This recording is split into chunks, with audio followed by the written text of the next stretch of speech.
Can you tell me about the Autumn-Winter 2010 collection? What were the ideas behind it? Well, initially it started as an idea. I've had the idea a while back, but I think it wasn't ready to be realised. And the idea was looking at portraiture, 18th century portraiture, and portraits that Boucher did, or Natir did, or Fragonard did, and the woman they portrayed, what they used to wear, and the fact that they were really beautified through that. And it was, I think, a way to also define their position in society. And I mean, they were court ladies.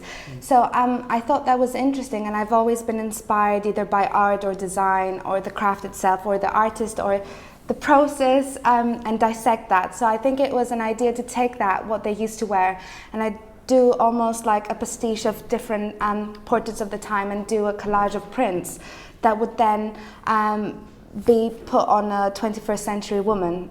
I wanted this season to do something a little bit more with the texture. I mean, it was the perfect season to work a lot with lace and with the frills and with the crystals and almost replicate that excess and that maximalism of that time. So yeah, that was the thought around it. It was so much of a contrast to Yes. what a lot of people did. Yes. It was really refreshing. I mean, it was, beating a little bit to its own drum and removed from everything else, and, that more practicality and reinventing a woman's wardrobe and all that that's been going on. But I think they coincide really well, even when in the early 90s, Helmut Lang was doing luxe minimalism, and Prada was, working with nylon and high-tech fabrics and all that. At the same time, if you flick through any Vogue, like 1992 Vogue or 1993, you'll see Versace, you'll see Lacroix, you'll see the excess as well. So I think when you're also a young designer, you have to make a statement and do what you feel you do best. And hopefully, if it's good, it will appeal to a woman. I think the common ground between both minimalism and something that's quite excessive and ornate is that the woman wearing it has to have a really strong presence. So I think both appeal to a similar type or stereotype of a woman, just a completely different woman taste-wise. Oh, you studied the BA in textile design at St. Martin's? Yeah, I was doing curtains and sofas and wallpaper. I mean, initially it was textile design for interiors, and I was dead set that this is it. And then, the best thing I designed then, I thought it was just a fantastic piece of design work, was this lampshade that all I did was I had this silk satin print of magnified bacteria on salmon pink and green, and I thought, this is fantastic, everyone would want this in their house. And that's how it started. And then I saw that people who I did the BA with, who I really respected, were doing prints for fashion, and I just thought what they do is much cooler than what I do, and why am I not doing this? So I think that's what made it interesting for me when I first started doing a project in fashion, which was then at the end of my BA. I just thought, okay, I'm going to do it in fashion, prints for fashion. I've never touched anything like that in my life, but I'm going to make it work. And I remember I took some patterns from Peter Jones, and I opened them up and I tried to understand them, and I thought, God, there's so many seams and darts, and why is this?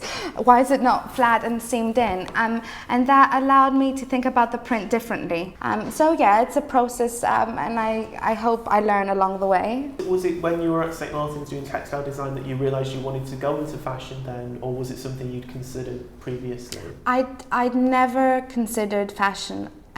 When I was younger, for sure. I was just doing. I remember I was creative, and I was artistic in a way that I was doing these stupid little doodles that was like a star that becomes a bicycle, that becomes a plant, that becomes, anyway, these strange linear motifs. And then I thought, I'm going to go into architecture, because I really liked the linear element, and the fact that it was very structured, and I liked the logic behind it. I was all about everything had to be placed a certain way and have a certain logic, or else I'd be very frustrated.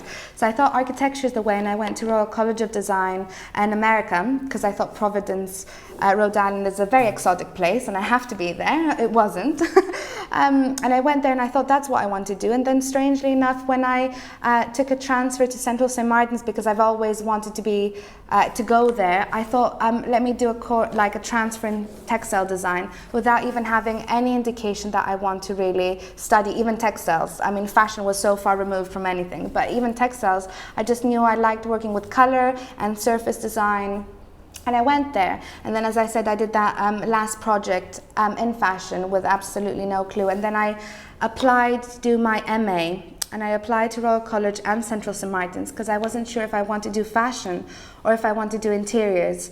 And I think, you know, when I decided I want to go to St Martin's, and I remember I thought I really want to be under Louise Wilson's direction. As soon as I made that decision to go to Central St Martin's and do my MA there, it was clear that I was going to do prints for fashion one way or another. I didn't know in what shape or form, but you know, it is the closest thing you have to working in the fashion industry, that MA. So you are living and breathing fashion there. So it does make you question yourself and question how you can be relevant, and how can you do a print that is fashion, that is in sync with what's happening, and it's not just something, you know, you would put in any generic piece of furniture without making a statement. So I think it makes you think differently.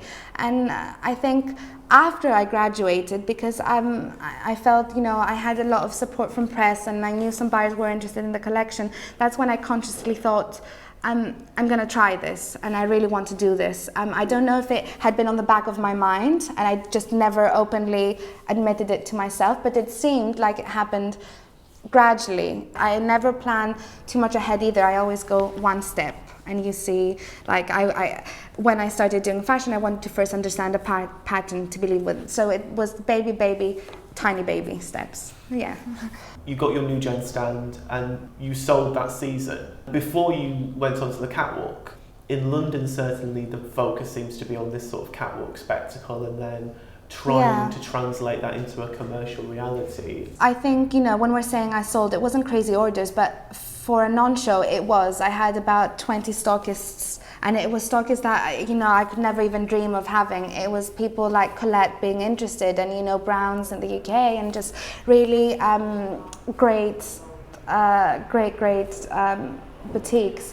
But what that made me do is take the time and really build the infrastructure as quickly as I could to make sure that I can really cater and, you know, sell the product and make sure it gets there in time and it's done with a really good quality. And I think what was great for me timing wise, it was a time that London had already started being a place that attracted international press again and buyers much more than previous times. And that's because there are designers now that do things at a great level of finishing, great quality, and beautiful directional clothes.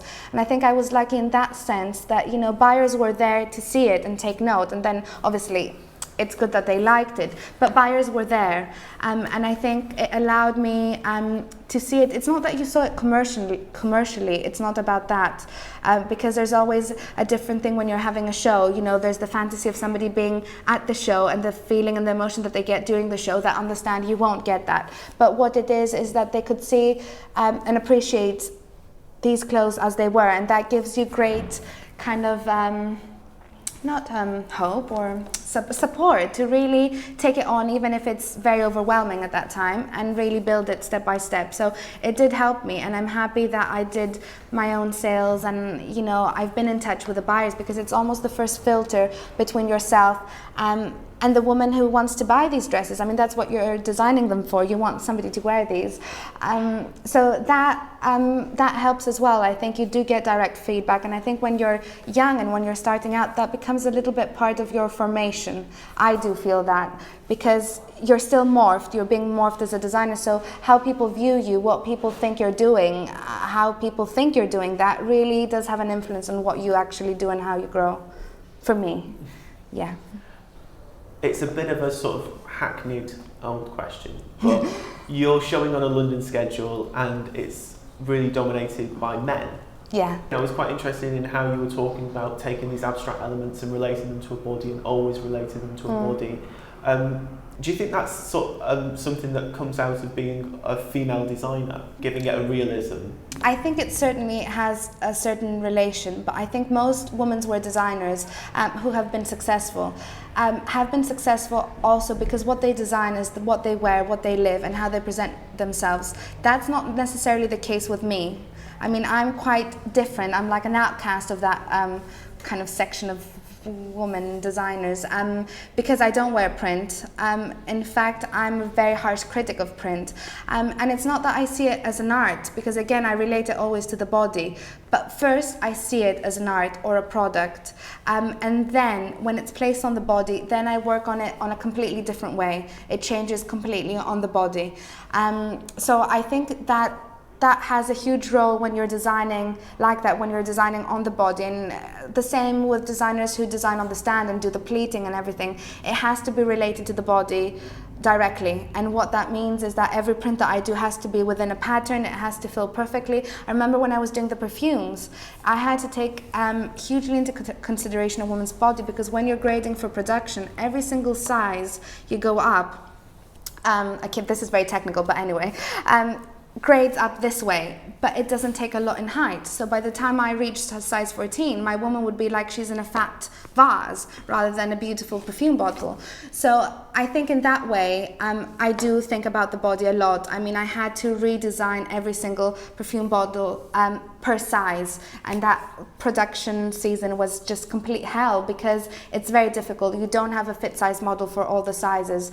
So I do think I do that. I think, you know, a designer, you know, any designer who's a man has a great sensitivity to a female body as well. That's why they are designers. So I don't think there's anything extra, but I think the type of design makes you really think about a female body. And because I'm so difficult with print, maybe makes me think about it even more.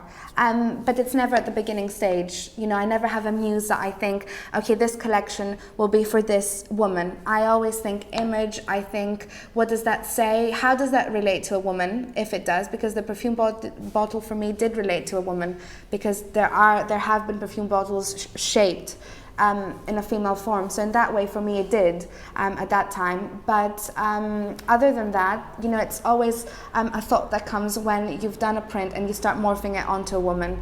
And you know, you want her to feel that she's wearing something flattering and feel special. I think it's very important for it to relate to your woman. Yeah, I think it's quite interesting that you've sort of slightly denigrated what you do by saying kind of, oh, I think any man that designs for women would think of that. And a lot of male designers don't necessarily fit. I don't want to mention specific names, but a lot of male designers don't necessarily think if it's going to flatter a woman. Your clothes are always very, I think you look at it and you never really, there's never a dress that you think, oh, a woman could never wear that. There's always a realism to them. Well, I hope there is a realism. I mean, you know, the prints sometimes are really out there. You know, I remember Susan, who's a woman, but also a buyer from San Francisco who, you know, I work with. I remember the season where I did the perfumes. She came up to me. Well, she didn't come up to me. She actually just came up to the stand and she said out loud, who in the right mind is going to put a perfume bottle on them? Why would you ever want to do that? And I was sitting right there and I was thinking, should I go up to her? Should I say, you know, hello? Why do you say that? You know, what is it about the perfume that can't be on the woman? So I do think the idea is a little bit out there sometimes.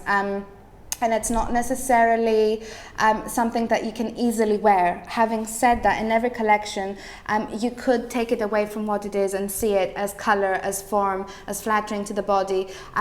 It's not so obvious. I mean, it's not like you have a tiny little perfume there. It does become part of the garment. So for me, it has to be realistic in that sense, but without stopping you to have an out there idea. In the context of print, of course, because it's not so out there. It was just a shift dress. But, you know, I think it's important to not limit yourself creatively, but it has to be a little bit in your mind that, you know, this is not to be hanging in a museum. This is something, or an art gallery, not a museum. This is something that you want a woman to wear and you want it to feel good on her. And yeah, that's really important for me.